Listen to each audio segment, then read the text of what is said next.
Ladies and gentlemen, this is episode 6 of the Turnbuckle Takeover wrestling show. This week in wrestling has been what they call shocking. There's some things that happened, guys. It's a lot to talk about.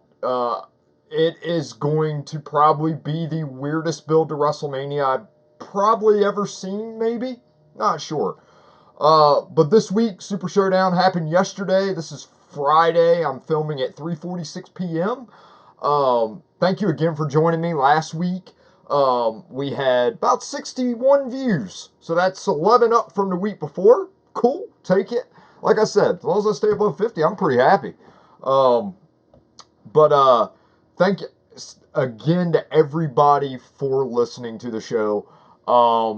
More to come from this. Again, this is just the beginning and definitely not the end.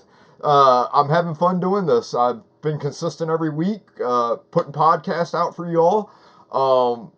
Again, this is a wrestling podcast, and we're going to get right into wrestling this week, because this week, I don't even know. Let's just get into it. All right, so a few topics we're going to discuss this week on the show is a Super Showdown review, AEW Dynamite pretty much dominating everybody in every show. They put on a heck of a show, and we'll get into that. You do have AEW Revolution this weekend. I'm going to touch a little bit on Raw and what's supposed to happen on SmackDown in roughly 4 hours from now Eastern Time. The reason why I'm filming now and not doing SmackDown this week, couple things. Hockey's tonight, NHL. I'm a Flyers fan, so they're playing the Rangers tonight. Big game. So I'm going to be watching that at about 7 o'clock, and then I'm going to be watching SmackDown directly after that game. So I'm not going to watch SmackDown until later tonight, and that's just based off of me wanting to watch the hockey game tonight. And, hey, sometimes sports trumps over everything. it's how it is, especially when you got a team on a winning streak. Anyway, so let's not get off of wrestling, because that's what this show is about, is professional wrestling. We're going to go right off like we do every week. We're going to start it off with Raw, okay? And like I said, I'm going to be very short on Raw this week, folks. Very short, because Super Showdown's already happened. So I really need to get into that. Raw started off. Randy Orton cut a promo. Another one saying he's sorry again for what he did to Edge a few weeks ago. We have continuation of this storyline with Edge. We all know this was going to happen. Out came Kevin Owens. Owens himself doesn't understand why he did what he did to Edge. Orton standing there just basically looking with a confused face like, what are you talking about? You know, kind of that mellow, like, just chill heel for a minute before he bust out. Owens is mad about how he treated Edge because, of course, you know, Kevin Owens is from Canada. Edge is a big Canadian. He's, you know, defending the Canadian wrestling spirit, I guess. And he challenges Orton to a match later on. Orton actually accepts and walks away. So that's basically what we got out of that first segment. I think that was just done for that night. I don't see any continuation on an angle between Orton and Owens. Not saying it wouldn't be good. It would be. But right now where we're at storylines, that's not ready yet. Next up, we had a sit-down interview with Drew McIntyre. Basically, this was an interview to get to know Drew McIntyre if you're not a fan of wrestling outside of wrestling. Where's he at? What he's been doing? And basically, he's been in Impact. I think he did some things in New Japan. I'm not sure. Maybe not. But he did a lot of indie stuff. And just to build himself back up again. And here he is again with this big tidal wave. And this is basically saying, you know, he don't care who he took on at Super Showdown or at WrestleMania, depending on what happened with Ricochet and Lesnar, but we all know the outcome of that, so we'll get into that in a second. So, Drew McIntyre's interview was just saying, hey, this is who I am, get to know me. I'm going to be around for a while. So, next up was a contract signing for the women's elimination chamber match at Elimination Chamber. Basically what I got out of this was Shayna came out, all heck broke loose. Becky comes out after the big brawl and attacks Shayna Baszler. Security broke them apart. It was just that good old style, old school. Security comes, breaks up the fight. The fans start chanting, let them fight. That means people want to see them fight. That's what I always get out of this new crowd. Whenever they're like, oh, well, hey, they start chanting, let them fight, or don't break them up, or whatever it might be at the time. That means they're invested. So I like that. I'm invested in the Becky Lynch, Shayna Baszler storyline. And it is going to be probably a decent match at Mania. I have a feeling that it could be really good. I'm on the verge. I don't know. I've never seen these two actually work a complete match together, so maybe I can't. It's hard for me to. I mean, they're both good workers, so I mean, two good workers together can't make for a bad match unless they don't have chemistry. But we'll see where that goes. Then the only other major important thing that we had was really, to me, there was other things that happened on the show, but I mean, Aleister Black, pretty much challenged AJ Styles due to some backstage conflicts things that they had. That worked out. I'm interested to see where that storyline goes. I don't know if that's going to be for Elimination Chamber, because I still got to get into Super Showdown, and we'll get to the AJ Styles thing in a minute. So next up was Randy Orton and Owens. They had a match, and they pulled like a Montreal screwjob in it, where the referee, and I don't know if anybody noticed, I called it like midway or 3/4 through the match that ref was fake and he wasn't a ref. I mean, I think he was a ref maybe before, but he seemed like something was up. I had a weird vibe. I don't know. Like, the ref counted fast, which gave Orton the win. And, basically, it was just a screw job. I don't even know how else to put it. It was great booking. It was different. The crowd was kind of shocked. I was shocked. I thought it was done really good. Owens attacks the fake referee, it was, he got a big pop, ended Raw. There we go. I mean, it's just a one-off storyline for that night, and it was done pretty decent, and it got over pretty well. Maybe gives Orton just a little bit more heat with the cheap win. I see what they were going for there. Owens doesn't get really hurt by it because Owens is over in Canada, so they got a good ending with the referee and all that stuff. So I think that worked out well. That was Raw this week, and I only spent about 8 minutes on Raw, and that's due to there's so much to talk about, folks. I do want to dabble a little bit more into SmackDown than I do Raw this week, because I feel like this is going to be a very important SmackDown tonight. I should have waited, but like I said earlier before, got things going on tonight. So let's go ahead and get in. Let's go to Tuesday. So we'll go to Impact to keep things, I don't want to jump around. So we're going to keep things. And by the way, subscribe, and comment to the Turnbuckle Takeover show. Spotify and YouTube we're definitely on, and we're on Anchor. Not a lot of people have been watching it on Anchor, but I've had a good turnout. I think total views, I ended up with like 77 between all the platforms or something like that. So I'll take that. That's pretty cool. Almost 100 people listen to me, I guess. Looking at me. Sexy beast. No, I'm joking. But so thank you again, everybody. Comment, subscribe. So we're going to go ahead on to Impact Wrestling this week. I usually try to take 5 vocal points of each show and do something, do like the 5, usually most storylines are there's 5 major on each show. I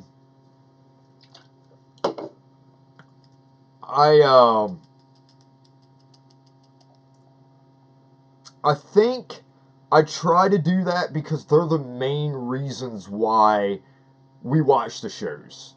The storylines are the main reason other than the wrestlers, let's be honest. But in this Impact this week, It was Daga and RVD. This match had piqued my interest as I seen it earlier in the day get announced, which they tape their shows. But again, I don't read spoilers, so I couldn't really tell you who won. So Daga and RVD, and it ended up with RVD took a count out in one of his heel moves. He slid out of the ring after Daga was about to hit before Daga was about to hit his finisher, and slid out the ring, which Daga does a frog splash off the top, but he kind of like swings in the air and lands. But before Daga could actually even get the move off, he was still standing on top corner. RVD came to, slid out the ring, and walked to the back. It is like cockiness, cool, calm, collective RVD. I love it. It makes another match for these two. So maybe we get a Daga RVD feud, which that Daga kid is something, man. He's very good at selling. Very, very good at selling. The storyline is just enhanced a little bit more from last week. They did some backstage stuff last week, and now this week we got the match, and probably get another match out of this. Something interesting is happening on the shows, though. Remember I was talking a couple episodes back about realitytv.com, and they were like, it's a storyline that's breaking in between the show, like as Don Callis and Josh Matthews are talking, like a scan code will come up, and like the screen will get all like crackly and all that. This is interesting to me. I don't know who's behind this, because there's nobody where I'm like, who's this? It could be Matt. I don't know. We'll see. That very well could be who it is. Matt is into doing crazy things and different things. It just, I don't know. It doesn't feel like anybody I know. I don't know if this is a new tag team. I'm not sure I don't know if this is a new group called ICU. I mean, we already got OVE. What's up with the 3-letter? It's just, I don't know. I don't understand yet. I'd like to. I'm interested. I just don't understand it.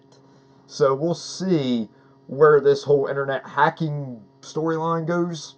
I mean, TV hacking. I don't know. We'll see. Next up was Eddie Edwards and Michael Elgin.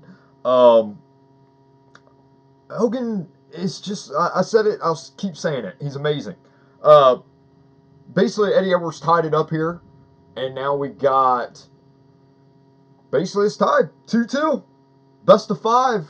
I'm assuming the last match is going to be at a pay-per-view or a Twitch special. I'm unsure where or when. Maybe the Rebellion pay-per-view in a month. That's in April. Yeah, they could do that. They could just tease them back and forth with promos and stuff in the back.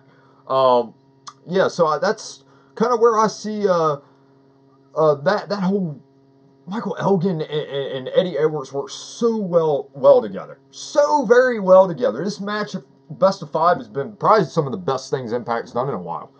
So we'll see who wins that. Also, that number 5 match is going to be, the winner of that match gets a shot at Tessa. So if it's Tessa and Elgin, oh my gosh, I'm afraid for her. We'll see how that goes. Hopefully he goes over. So next up, it was Ace Austin and Tessa. This is a rematch from the pay-per-view, the last one that they had on Impact Plus Sacrifice. This basically ended up in a no contest. Ty Valkyrie came in. She attacked Tessa. Next week on Impact, we have a number 1. Well, this is actually for the world title, I believe. So it's the first time ever 2 women are taking on the world title in a company. That's crazy. So Tessa versus Taya for the Impact Championship. Insane. I don't even know what to say about that. So, yeah, that was Impact this week. I spent about that much time on Impact as I did Raw. So, sorry about that. I'm sure there's some things I left out on Raw, but like I said, man, I got so much to go through. I still got Super Showdown, NXT, Dynamite, and the pay-per-view for AEW to kind of cover. And I really want to get into AEW. So, so here we are. Wednesday it is for the shows. And next on the list is NXT. I just watched NXT this morning. Sorry. Had a lot going on this week. So I might have missed some things. I found like 4 big things that happened on NXT. I didn't find NXT to be real exciting this week. Not saying it didn't have its moments. It definitely did some things for some stories and some angles.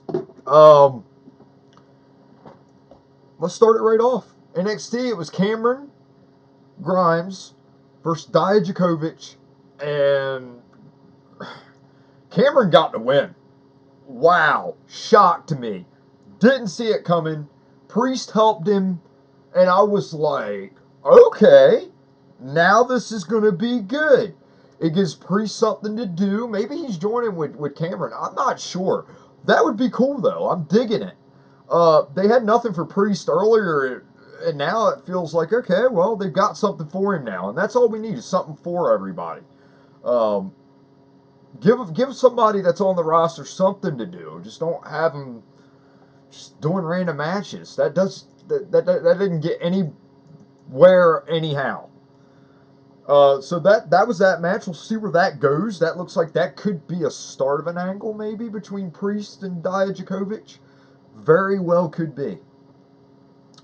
Next, Finn Balor came out. Finn Balor cut a promo on basically being the man in the main roster, NXT, talking about all the championships he won. The Imperium comes out and attacks Finn. It looks like to me they're about to turn Finn babyface. Maybe. I see it. I don't know if anybody else does. That promo was heelish, but not that much. So that was more like reaffirming everybody, I'm Finn Balor, and just because I'm not on the main roster does not mean I'm not awesome. So Finn Balor is awesome. He's one of my favorites. Little shocked that he left the main roster, but I understand why. Some people just prefer NXT more. They like working. They probably like the schedule better. That's just how it is. Tommaso Ciampa versus Austin Theory. Yeah, I mean, Johnny Wrestling came and attacked Tommaso again. Again, another continuation of this storyline, which is going to end up being the finale at TakeOver before WrestleMania, which I bet you that TakeOver is going to be amazing. I don't think I've ever watched maybe one bad TakeOver. I think there was one TakeOver where I was like, not that great, and I can't remember exactly which one that was. I think it was the one that Rude main evented. I wasn't real big. I like Robert Roode, but I wasn't big into that NXT TakeOver for some reason. So again, Johnny Wrestling gets the upper hand in another attack, and that's basically where we move on from that. Basically, the other big thing that I seen on NXT TakeOver, NXT this week, was Bianca Belair versus Charlotte Flair. I like this match. It told more of the story that we have going on with Charlotte and Rhea Ripley. Flair won the thing, which, that's kind of like why I thought NXT wasn't that great this week. It was very predictable. If you look down, nothing on that throws shock factor at me. Like, it was really a lackluster show, if you want to ask me. I like NXT, guys, and I'm really not trying to put down the stars of NXT. They work very hard. There are some young guys that I'd like to see maybe get a bigger push. But we'll see where that goes with the time. And NXT is a very slow process. It takes guys a while to get to where they need to be. So that was NXT this week. Like I said, wasn't much to NXT. I'm only at 20 minutes, and I've covered Raw, Impact, and NXT. And to be honest, they were the shows that really weren't that great. Nothing against WWE, folks. Not trying to talk bad about them. But Raw was just kind of like real stagnant where they had Super Showdown this week. It really didn't... There wasn't any real big storyline situations other than the Orton Edge thing that's going to have to continue to Mania because Edge isn't going to be there every week. Okay, Edge cannot come back full time, folks. There's no way. Health-wise, it's just impossible for him to do. So, yeah, these 3 shows just didn't do it for me this week. I wasn't real impressed. I feel like they rushed Raw with some of the things they did. And NXT just pretty much was a continuation of Finn Balor hopefully taking on Walter. And I want to see some more of Walter. I know there's other people that want me to talk about Walter more because they love him. I've had probably 3 people, 2 in emails, and one of my best friends sent me a message and was like, talk about Walter more. I mean, guys, I'd really like to, but I don't want to sound dumb, and I'm not even going to lie. I don't watch NXT UK as much as I should, okay? I should be watching it. I'm probably missing out on a lot of stuff. But guys, man, by the time I'm done doing this, whew, I'm burnt out.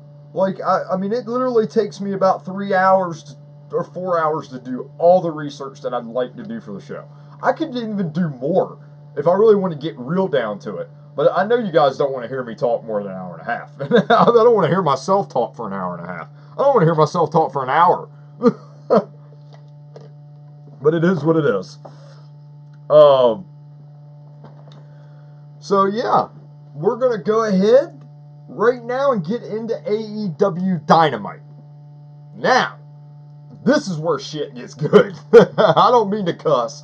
I'm sorry. Okay, I'm just going to apologize for that one word right there. It started off with a bang. I mean, it was a 30-man Iron Man match between Kenny Omega and Pac. Or Pac, however you want to say it. It's spelled the same way. It was a 30-minute Iron Man match. And these 2 guys tore the house down. The first fall went to Kenny, clean. The second fall went to Pac, clean. And the third fall went to Kenny, clean. Awesome. You know what was awesome about all that? There was no run-ins until after the match was over. Thank you, AEW. Thank you for letting that go to a clean finish. They had been building that match for 2 months since All Out. Actually, it's been longer than that. It's probably been about 9 months that this has been going on between these 2. Was it as good as their match at All Out? Ew, I don't know. All Out was really good. That was a really good match. But I would say it was a nice clean finish. Nice clean ending to the match. No run-ins. It was done really good until Orange Cassidy did a run-in with Pac. Like, it was like after the match, after Shivani was cutting a promo with Pac, and I think we're going to get him and Orange Cassidy at Revolution. Actually, I know we are. I don't know. I'm not real excited about that. Pac could have a lot more people he could work with. Pac is just a hell of an athlete. So Orange Cassidy, we'll see how that goes. I don't know if that's a filler match. I don't know if they're going to put that on a pre-show, but we'll see where that goes. Next up was the Inner Circle. Santina and Ortiz versus the Jurassic Express. Man, these Jurassic Express guys are over. Like, talk about, he's got one of the best masks probably I've seen in a long time, Luchasaurus, and it looks awesome, and it's something that kids are going to want to wear. So, with the fact that Walmart is going to be selling AEW merchandise come the action figures coming out, I guarantee you that guy's going to have a mask eventually. And I guarantee you it's probably going to be one of their best sellers. So, I'm interested to see how far this Jurassic Express thing goes. How far are they going to take this? How off the wall are they going to go with this? Are they going to keep it right where it's at? Or are they going to go a little bit further with it, like him cutting promos in a jungle? I don't know. I don't know. I'm interested to see where they do it, because they're both, him and Jungle Boy are over. Like, I can't believe it. They got the help from Darby Allin on this because Sammy Guevara tried to come in and stop some stuff. But, yeah, Darby Allin to hit the feud with him caused chaos. Guevara did get the upper hand, hit him with the skateboard, knocked them both out because they were both, like, stumbled out. And that kind of cleared the way for the Jurassic Express to take over. Kind of a motivation, run-in by Darby. So yeah, with the help, Jurassic Express get the finish. They get the win, and good match. Really was. It was just solid second match after a fantastic opener that was hard to follow. So that's saying something for those guys. The Butcher and the Blade versus the Best Friends. Double whammy on the tag team action, which you know me. I love tag teams, so cool with me. It was just a match. It was just a match. It really didn't do... It was, I don't know, the best friends won. The baby faces went over. They needed a win. They've been losing a decent amount, 50-50. It is what it is. It was an okay match. It was probably the worst match other than the women's division, which I'm going to get into right now because that other match, there was nothing else left to say about it. It was kind of thrown together. Third match on the card, kind of like get me through this time that I need you guys to fill and just go out there and have a good match. Now, the women's division as a whole in AEW is starting to piss me off. They have no one that I'm interested in. No one. There is no one on that roster that I'm sitting here like, can't wait to see her. Oh, Macho Man fell off again. How you doing, Mach? Not interested. Not interested in the women's division. So you know what? I'm not going to give my time to the women's division this week. Until they start showing up. They're grounded from the podcast, folks.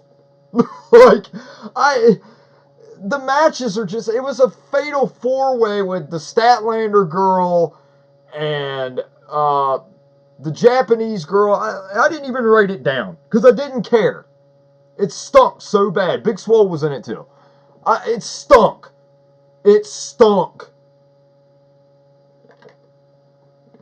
Half of these girls should not be on TV. Half of it, there's some of the AEW lower guys that shouldn't be on that roster right now. I'm not going to name any names. You figure it out for yourself. But there's a few that should just go back to the indies. Because I know guys that are in independent wrestling right now that either I've had the pleasure to come across or watch or been trained by that could probably go work a match 10 times better than half the people on the low card of AEW. See, where AEW excels is the mid-card, main event, and the tag teams. You can't touch it. You can't not touch it. Sorry, you can't. Not saying WWE doesn't have a good roster. They have a fantastic... They got one of the biggest and best rosters I've ever seen. But if you take a company who's only been in existence for less than a year, they have like one of the best rosters. It's so crazy to be able to say that because even when TNA back in the day came in, they had a roster, but it wasn't big as this is. These guys got action figures. TNA didn't have action figures until 2010. Oh, that I'm wrong. They had a very short line from like 2007 and 8 or 6, something like that. Very short line. It wasn't much to it. So, I'm just, like, these action figures that are coming out are realistic, like, well done, scanned, and real scanned. Like, I mean, but I don't want to get off the topic. The point of the situation is the women in AEW have got to step their game up, or they need to put them on AEW Dark and let them get some work in front of a camera. Because you can tell that half these people have never worked in front of a camera before. Ever. And no one could tell me any different. And if they did, it was from some outlaw indie show, that somebody might have been holding their camera to.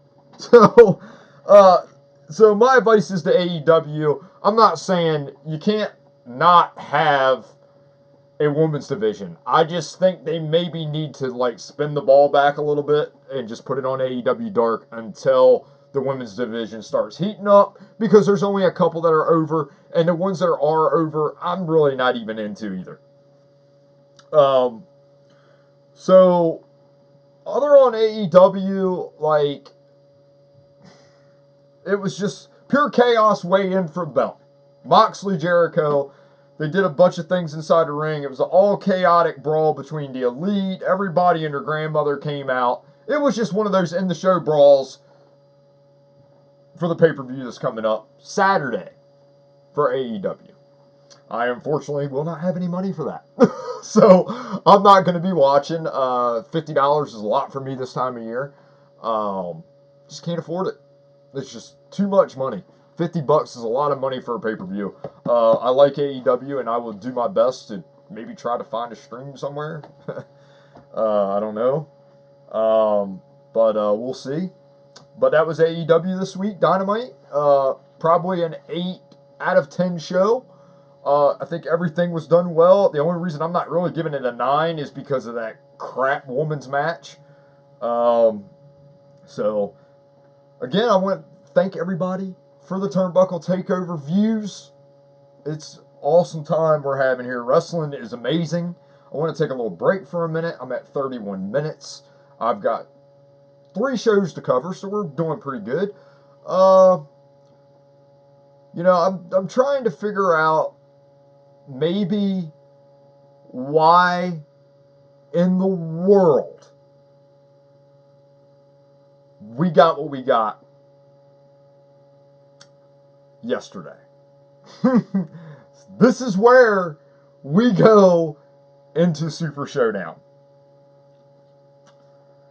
I don't know what to say. I ain't going to say I didn't say so or didn't tell you so. Let me tell you why Goldberg won this match. I'm just going to skip right to the end of Super Showdown. I'm going to go back through it, okay? But I want to get to this Goldberg thing right now. I want to explain this to everybody. So listen. Goldberg is horrible in the ring. There's absolutely no doubt about that. Goldberg is probably one of the worst in-ring workers I may have ever seen. But what does Goldberg do? Goldberg draws ratings. Goldberg sells merchandise. And tickets sell. With that being said, on the business side of it, he is the perfect choice. On the fan side of it, wrestling fans are going berserk. I mean, I went on my Twitter this morning and I looked at the comments that were being had. And these are from people who are prestigious podcasters or people who are in the business that watch everything.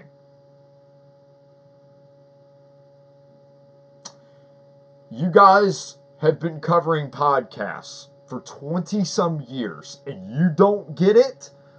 I've wrestled a handful of matches, and some of these people that are complaining about this have no idea what they're talking about. I'm sorry. Now, and this is strictly on the business side of this, because I'm about to get into the wrestling side of it. But if you're looking at it strictly on the business side, Goldberg is the perfect guy to do this. And it all dates back to 2017 with Lesnar. He is the only guy that has really dominated Brock Lesnar. Let's be honest. Well, guess what? If Lesnar's the champ right now, and you've got the other guy who beat Lesnar, now Lesnar did get the upper hand on him, there's no way Goldberg loses that match on a business side of it. Let's look at an angle side of it. Makes no sense. It makes 0 sense. He comes in, he cuts 2 promos on Bray, and all that momentum that Bray Wyatt had is now just flushed down the toilet. Or is it? What's the payoff to this? Is Bray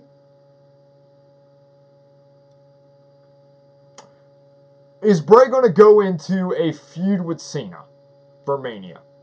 Is Bray going to take on Roman Reigns and Goldberg is taking on Cena? I don't know. Maybe tonight we'll get shed some light on this. I'm not exactly sure what's going on. But for God's sakes, you're killing me, guys. Like, that could have been a way to get Bray... Now, again, I'm talking on a wrestling sense. What a way to get Bray over if he beats Goldberg. He looks and then turns into be an indestructible force at that point. They pulled the trigger on Goldberg. They want WrestleMania 36 to be huge. There's no doubt in my mind. Whether it be for a business sense or for a fan sense. They want WrestleMania 36 for some reason to be as big as possible, which that's the biggest show of the year. So in hindsight, it's 2020. Okay? I sat down on my sofa and I knew that was going to happen last night. At least majority of my soul did. There was part of me thinking they might let Bray go over here. Because it wouldn't have mattered if Goldberg had lost in Saudi Arabia. Who cares? That show is a glorified house show. After watching what I watched yesterday, it is a glorified house show. And I'll explain when I'm done with the Showdown recap. We'll go ahead and get into that right now. We already have been. But this is the stuff that didn't matter. Because there was a lot of it. Okay, first off. New Day versus The Miz and Morrison was the best match on the whole card. I did not watch the pre-show. I heard the Viking Raiders and OC had a great match. I'm going to go back and watch that when I get done filming because I got nothing else to watch right now. But I heard that was good. I heard this was the best on the pay-per-view. I know it was because I watched it. I didn't hear it. But Miz and Morrison won the SmackDown tag titles. That's awesome. Like, I think we're going to get an intertwined fatal four-way, as I said last week. I don't want to repeat myself, but I'm just going with what the storyline's calling for, folks. The Usos, the New Day, the Miz and Morrison. Let's see. It was the Usos, the New Day, Miz and Morrison, and the Revival. But we don't even know what the Revival's doing now. So, I don't know. We'll see where that goes. Maybe it's a triple threat tag. We'll see what happens. It'd be awesome. I would like to see the Revival do something with the Miz and Morrison. Maybe okay matches. Might be surprising chemistry there. I'm not sure. But yeah, that was just a great match. We got what we got. Miz and Morrison, tag champions. SmackDown tag champions. Let's see where they go with this. Let's see what feud they start with. Did they continue this with New Day? Or is it just a mixture of all the tag teams with the Usos also? Well, this would be good. I like good tag team storylines. You can do so much with them. We had Humberto versus Angel Garza. Good match. I'm still not completely sure why Garza's on the main roster yet. Filling with Andrade gone. Andrade did come back at Super Showdown. I don't know. Garza got the win. It just kind of maybe it was another match between these two. That's what I felt like. That's why I feel like this was a glorified house show. Because that's just exactly what it was. There's going to be a show in Salisbury, Maryland, Saturday. I'm not going to get a chance to go to due to my money situation. But that card looks better than this almost.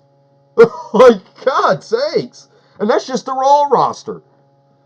So, next up was Seth Rollins and Murphy versus the Street Profits. Seth and Murphy were, one with a curb stomp here. I can see this maybe being another match on Monday night. I am assuming at some point they're going to take the belts off of Buddy Murphy and Seth Rollins so Rollins can go into his feud with Owens at Mania. That's my prediction. I hope that's what happens because Seth Rollins and Owens will be a sleeper good match on Mania. Actually, probably a sleeper great match, honestly. So I can't wait till that match comes about. I think that's going to be really good. Then we had Dolph Ziggler versus Mansoor. Poor Ziggler. Poor Ziggler. Did the job. again for this guy. It was pointless. It was for the Saudi crowd. I mean, let's just be honest. That's exactly what this match was for. There's no point in pulling punches in this. There's a lot of mess ups, a lot of botches in the match. It was one of the matches where I was like, I hope they never do that again. Because, I mean, well, it didn't do anything for either guy. It did nothing, because the only time we're seeing this Mansoor guy is when they're going to Saudi Arabia. Move on. Next match. Brock versus Ricochet for the WWE title. Not what I expected. I expected the outcome of the match to be exactly what it was. I did not expect Ricochet not to get one move in this entire match. He got demolished. Now there's a story you can tell with that. So here we go with the David and Goliath thing again. Because if they ever decide to pull the trigger on Ricochet and Brock again, it's going to have to be the ultimate comeback from Ricochet, or none of that made sense. Because Ricochet got squashed. It was like watching Earthquake in 1990 take on some guy named Tim Allen. Or Tom Phillips. Like, just some random jobber. He just got beat to all hell. Like, I mean, you've been building this for a couple weeks. Why not give it at least a 10-minute match? Let Ricochet get some shit in. But Ricochet didn't get nothing in. He got nothing. He didn't get anything. So, I mean, Brock wins. We all knew it was going to be Brock and McIntyre. Let's be honest. That wasn't hard to figure out. Very predictable. That's the problem with Super Showdown. Very, very predictable. Next up was Roman Reigns and Baron Corbin. Cage match. What a crappy cage match this was. WWE should never do a cage match again if this is how they're going to book a cage match. Take notes, WWE. Go watch what AEW did in their cage match last week. With a rookie. with a rookie. And you, number one, we got no blood, which we had to know that was coming in Saudi Arabia. Because, the poor women, they can't even show anything there. Whatever. But I just don't understand why WWE does cage matches. Because everyone they have tried to do, probably in the last 5 to 7 years, I can't remember a good cage match. Tell me one if there was. Maybe I'm wrong. But in the last 5 to 7 years, there hasn't been crap for cage matches. And cage matches were the end of a storyline or end of a hot feud in the 80s and 90s. And even in the early 2000s. You don't use the cage match until the feud is nuclear. Like, it's hot. And I guess they thought this was. But, no. First off, this angle's never been on fire. They never started the fire with the angle, and it never had me interested. So, the whole dog food thing did it for me with this. And this is just a continuation of dumbness. So, this match ended, thank God. Roman Reigns won, thank God. I hope this is over. I really hope this is over now. I hope we don't get to SmackDown tonight and it's Corbin versus Roman Reigns. Yikes. Next up was the women's match.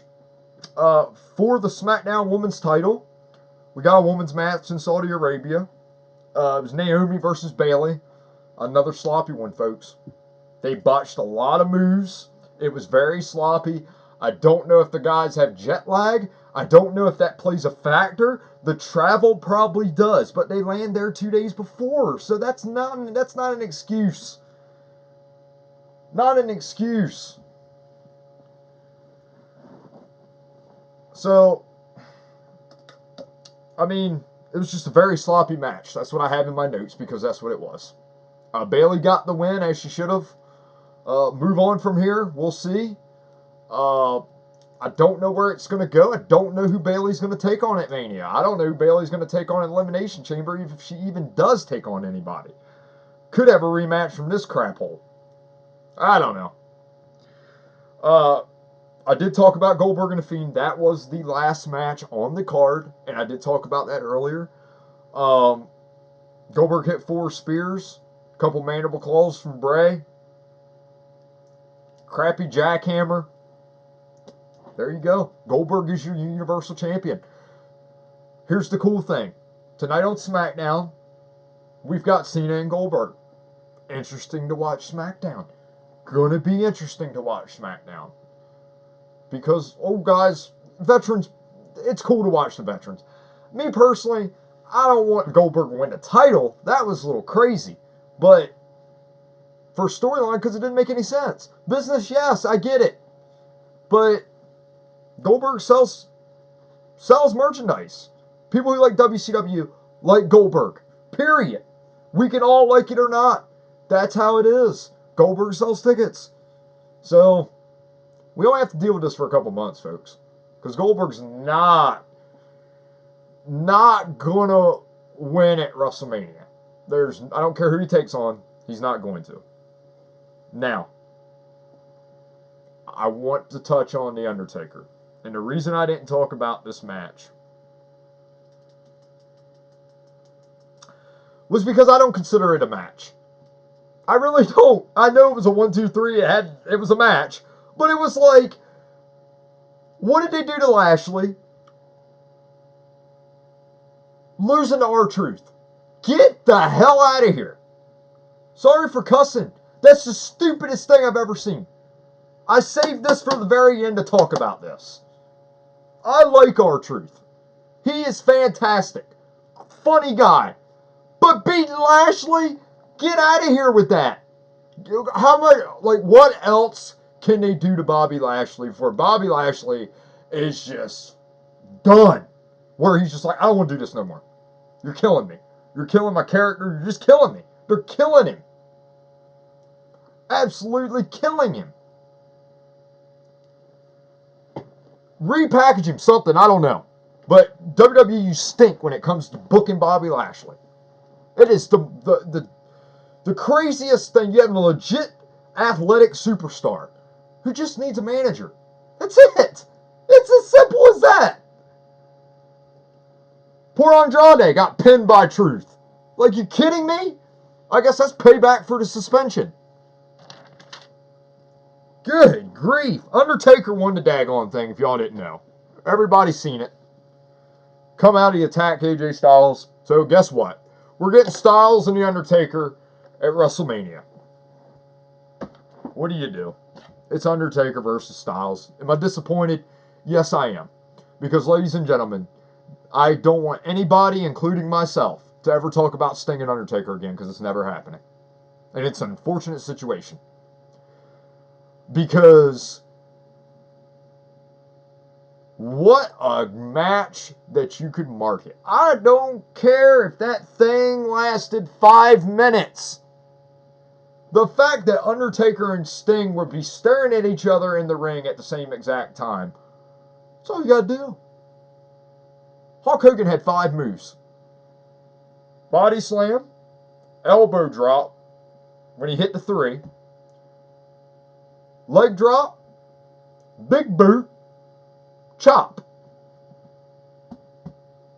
That's Hulk Hogan's moveset, for the most part. Get where I'm going here, folks. I mean, come on. They could work that as a brawl, and Sting and Taker would have been perfectly fine. Sting might have had to take 2 bumps. I think he's not going to evaporate in the dust. He's not dead. So, I guess we're never going to get it. Unless they pull the trigger at SummerSlam. I don't know. But, so that was Super Showdown. Sorry, I'm not more excited for The Undertaker. It's not what I wanted. I'm disappointed. Like, I wanted Sting and The Undertaker. I don't get it. Styles is an awesome talent, so he will carry Taker. If Taker needs to be carried, which the Undertaker probably doesn't need to be carried because he's the Undertaker. He's one of the best workers in the business. I'm interested in the match. I'm not interested in not having Sting and Taker. We should have Sting and Taker. It's just how it should be. Probably not going to get it now. So that was Super Showdown. I'm at 50 minutes. Got 2 more segments to get into. I did touch on SmackDown a little bit. I don't know many matches for SmackDown yet. Probably while I'm filming this, there's been some announced. But we're going to get into the top 5 this week. The top 5 this week on the network of matches to watch, and this is for the Stinger himself. Since Sting don't get any accolades in WCW really, or WWF, WWE, whatever you want to call it, they don't acknowledge Sting enough. They did when he first came there. They gave him a DVD, whoopity-doo-dah day. Everyone gets one. But these are the top 5 matches of Stinger that you need to go watch on the network. Number 5, Dusty and Sting versus the Road Warriors from Starrcade 88. The Road Warriors had turned heel. They attacked Dusty. Sting came to the rescue. There's your storyline. Freaking great match. It's one of my favorite Road Warrior matches. Number 4, Sting versus the Great Muta. Great American Bash 89. This was one of the first Muta matches I ever laid my eyes on. I rented Wrestle War 89 and the Great American Bash 89 from a store in Pocomoke, Maryland. That was right beside Meatland. My parents would go in there and do shopping. So I would go in there and rent wrestling tapes. Because my dad worked in Pocomoke anyway, in the Snow Hill area. So he would just take the movies back. If T's Corner didn't have the wrestling movie, then he would go there. And I don't remember what this place is called. It was a little mom and pop movie shop right where Hibbett Sports is. But they had a lot of WCW films, and my dad got me both of them that day. And it was the first time I ever seen Muta.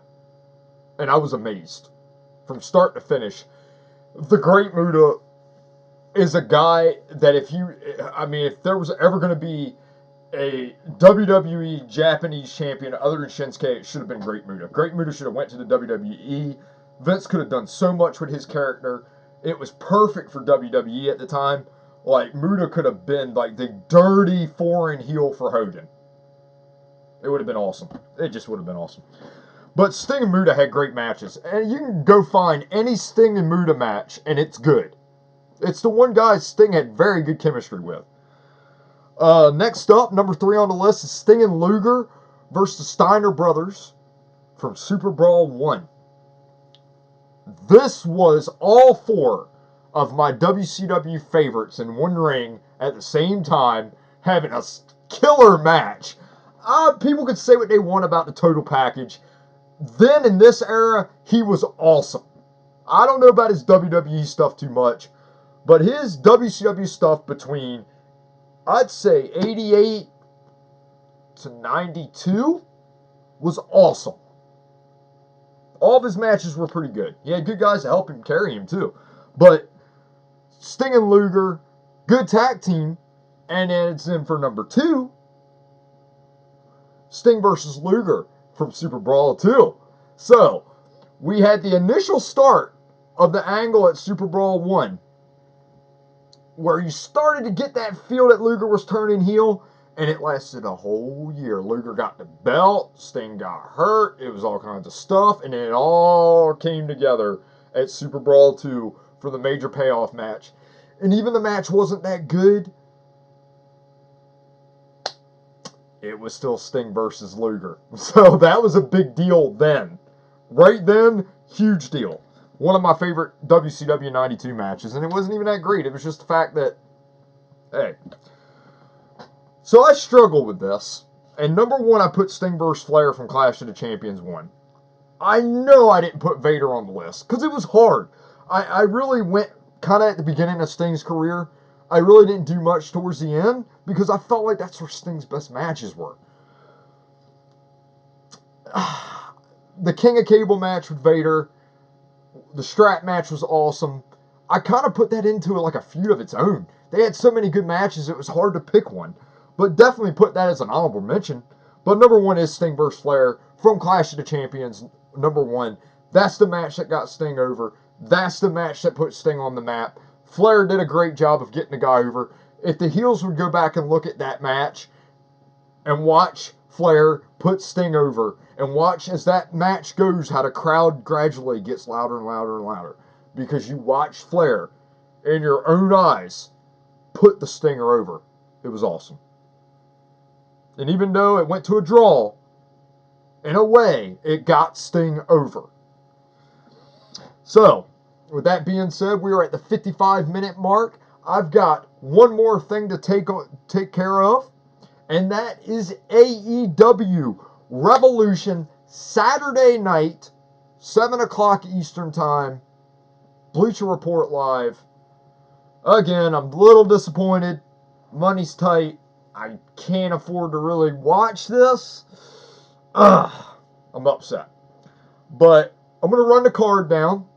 Basically give you a couple things that I think is going to happen. The Young Bucks versus Kenny and Hangman Page for the tag titles. I don't know which way that's going to go, but that is going to be a great match. If you have $50 laying around and you don't buy this pay-per-view, you got a problem. Let me come to your house. I'll do $50 worth of work. I don't care. Whatever it might be. But they have been building this. All these matches mean something. If I look at a pay-per-view card, I want to be excited for it. I was excited for Super Showdown. Just not excited with the outcomes. Not excited with the matches. They were really lackluster. This, on the other hand, every match means something. You got the AEW Championship, Moxley and Jericho. You know, the whole eye for eye thing where they took his eye out and then he took Santana's eye out. Like this whole Inner Circle Moxley thing with the car. You know, when Jericho tried to give him the nice expensive Viper, like, and he didn't take it. He just drove away. It's so great. Like this is what storytelling should be about. Stories. Moxley doesn't like Jericho. Simple. You just find ways to make it intriguing. And AEW's doing that. Pac versus, man, I hate this. Versus Orange Cassidy. This is the one match where I'm like, whatever. Because they had some interaction on Dynamite, you're going to give them a match. There's nothing to say about that because there's nothing to say about that. Now, Dustin Rhodes versus Jake Hager. That's Swagger for you guys who don't, maybe haven't been paying attention to AEW that much. He is Jack Swagger from WWE.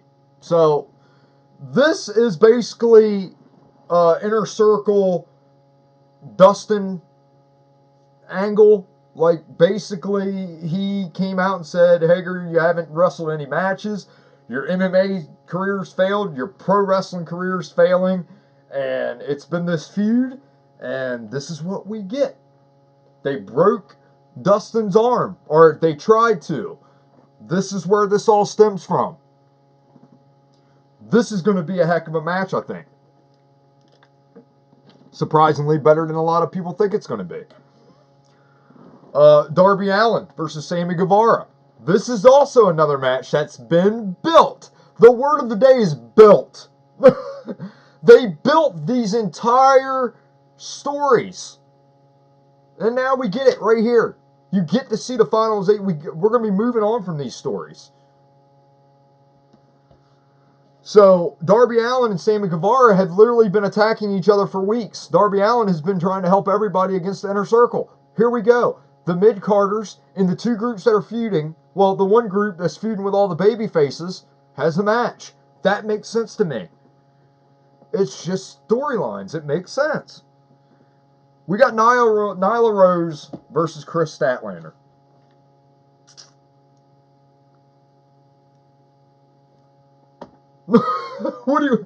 It's a woman's match for the championship. There you go. That's what you get.